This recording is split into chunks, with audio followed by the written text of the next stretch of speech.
Hi అండి. Welcome to our channel. ఈరోజు మన ఛానల్లో సింపుల్గా అండ్ టేస్టీగా కొబ్బరి పాలతోటి ఈ స్వీట్ అనేది ఒకసారి ట్రై చేయండి. టేస్ట్ అనేది చాలా బాగుంటుంది. నోట్లో ఎలా వేసుకుంటే అలా కరిగిపోతుందండి. వీడియోకి వెళ్ళే ముందు మన ఛానల్ని లైక్ చేయండి, షేర్ చేయండి, సబ్స్క్రైబ్ చేయండి. Please support me friends. ఇప్పుడు స్టవ్ మీద ఒక ప్యాన్ పెట్టుకొని అందులోకి 1.5 కప్పుల వరకు కొబ్బరి పాలు వేసుకోవాలి. కొబ్బరి పాలు తీసేటప్పుడు ఇలా వచ్చే కొబ్బరి పిప్పి ఉంటుంది కదా, దాన్ని ఒక 5 స్పూన్ల వరకు వేసుకోవాలి. ఇప్పుడు ఒకసారి అంతా కలిసేటట్టు కలుపుకుంటూ ఈ పాలని ఒక పొంగు రానివ్వాలి. ఇలా ఒక పొంగు వచ్చాక ఇందులోకి మనం ఏ కప్పుతో అయితే కొబ్బరి పాలు తీసుకున్నామో అదే కప్పుతోటి 1 కప్పు మైదా పిండి లేదా గోధుమ పిండి లేదా బియ్యం పిండి అయినా వేసుకోవచ్చండి. ఇలా 1 కప్పు పిండి వేసుకొని అంతా కలిసేటట్టు కలుపుకొని స్టవ్ ఆఫ్ చేసుకోవాలి. పిండి అనేది ఇలా ముద్దలా అవ్వాలి. అప్పుడు ఈ పిండిని వేరొక ప్లేట్లోకి వేసుకొని కాస్త ఇలా పల్చగా స్ప్రెడ్ చేసుకొని గోరువెచ్చగా అయ్యేంత వరకు పక్కన పెట్టుకోవాలి. గోరువెచ్చగా ఉన్నప్పుడే పిండి మొత్తాన్ని ఇలా బాగా కలుపుకోవాలి.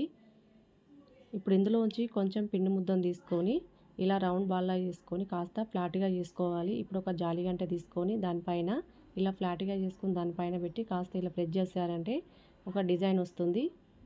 పిండి మొత్తాన్ని ఇలాగే చేసుకొని తీసుకోవాలి.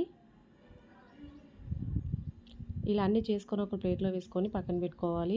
ఇప్పుడు స్టవ్ మీద మరొక ప్యాన్ పెట్టుకొని మనం ఏ కప్పుతో అయితే కొబ్బరి పాలు తీసుకున్నామో అదే కప్పుతోటి 1.5 కప్పుల వరకు షుగర్ వేసుకోవాలి. 1 కప్పు వరకు వాటర్ వేసుకొని ఒకసారి అంతా కలిసేటట్టు కలుపుకుంటూ షుగర్ని కరిగించుకోవాలి. షుగర్ అనేది కరిగాక ఇందులోకి ఫ్లేవర్ కోసం ఒక 2-3 యాలకులను కొట్టి వేసుకోవాలి. ఒక చిటికెడు కుంకుమ పువ్వును వాటర్లో నానబెట్టుకొని వేసుకోవాలి. కుంకుమ పువ్వు లేకపోతే ఈ ప్లేస్లో చిటికెడు పసుపు లేదా ఫుడ్ కలర్ అయినా వేసుకోవచ్చు. ఇలా లేత తీగ పాకం వచ్చేంత వరకు బాగా మరిగించుకోవాలి. ఈ టైంలో స్టవ్ ఆఫ్ చేసుకొని మూత పెట్టి పక్కన పెట్టుకోవాలి. స్టవ్ మీద డీప్ ఫ్రై సరిపడా ఆయిల్ వేసుకొని ఆయిల్ అనేది హీట్ అయ్యాక మనం రెడీ చేసుకున్న వాటిని ఆయిల్లో సరిపడాన్ని వేసుకోవాలి. వేసిన వెంటనే కదపకుండా ఇవి పైకి తేలేంత వరకు ఆగి పైకి తేలాక గరిటెతోటి 2 వైపులా తిప్పుకుంటూ మంచి కలర్ వచ్చేదాకా బాగా ఫ్రై చేసుకోవాలి. మంటని మీడియం ఫ్లేమ్లో పెట్టుకొని ఇవి మంచి కలర్ వచ్చేదాకా బాగా ఫ్రై చేసుకోవాలి. ఇలా మంచిగా ఫ్రై అయ్యాక వీటిని తీసుకొని మనం ముందుగా పక్కన పెట్టుకున్న షుగర్ సిరప్లోకి వేసుకోవాలి.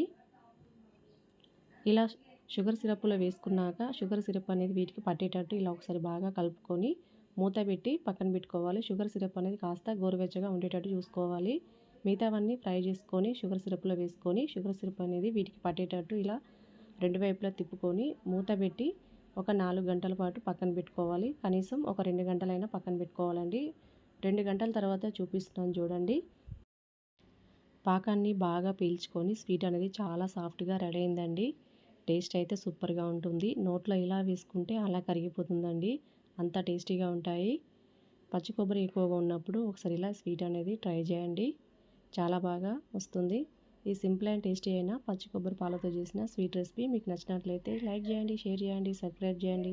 Please support me friends. Thanks for watching.